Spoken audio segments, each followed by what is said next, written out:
छत्रपती शिवाजी महाराज तसेच फुले शाहू आंबेडकरांच्या या भूमीमध्ये सर्वांना माझं प्रथमतः विनम्र अभिवादन आणि या ठिकाणी जमलेल्या सर्व अभियोग्यता धारकांना माझा नमस्कार। तर मला वाटते आज आठवडा झाला या ठिकाणी आंदोलन चालू आहे आणि या प्रकारे उपोषणाला बसलेले जे माझे बंधू आणि भगिनी आहेत त्यांच्यासाठी मला या ठिकाणी आज एक सावित्रीची लेख म्हणून शिक्षण मंत्री साहेबांना जाब विचारायचा आहे। त्यासाठी मी स्वतः या ठिकाणी व्यक्त होणार आहे। तर मुख्यमंत्री साहेबांना मी म्हणेन, नमस्कार मंत्री साहेब, नमस्कार मंत्री साहेब, असं हे उपोषणाला बसणं बरं आहे का? नमस्कार मंत्री साहेब, असं हे उपोषणाला बसणं बरं आहे का? तुम्ही म्हणाले 2 टप्प्यात भरती होणार, हे खरं आहे का? सांगा, हे खरं आहे का?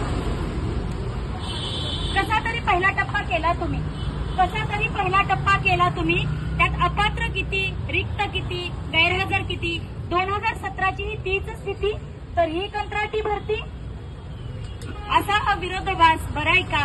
सांगा ना मंत्री साहेब, दुसरा टप्पा होणार हे खरं आहे का? सांगा ना मंत्री साहेब, दुसरा टप्पा होणार हे खरं आहे का? एक सामान्य अभियोग्यता धारक आम्ही, एक सामान्य अभियोग्यता धारक आम्ही, शिक्षक पात्रता धारक आम्ही, तरीही नोकरीचा पत्ता नाही, आमच्या कुटुंबाला वालीच नाही, असं बेरोजगारी चित्र महाराष्ट्रात बरं आहे का? सांगा ना मंत्री साहेब, दुसरा टप्पा होणार हे खरं आहे का?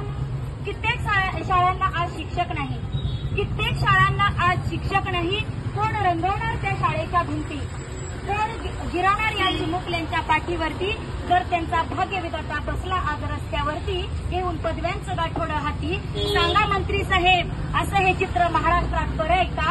असं हे चित्र महाराष्ट्रात बरं आहे का? सांगा ना मंत्री साहेब, दुसरा टप्पा होणार हे खरं आहे का? दुसरा टप्पा होणार हे खरं आहे का? लवकर घ्या निर्णय, लवकर घ्या निर्णय आणि द्या हक्क आम्हाला आमच्या खुर्चीचा, लवकर घ्या निर्णय आणि द्या हक्क आम्हाला खुर्चीचा, नाहीतर उद्या काय भरोसा तुमच्याच खुर्चीचा? आम्ही असं हे वागणं हे महाराष्ट्राला शोभणार आहे का? सांगा ना मंत्री साहेब, दुसरा टप्पा होणार आहे का? दुसरा टप्पा होणार आहे का?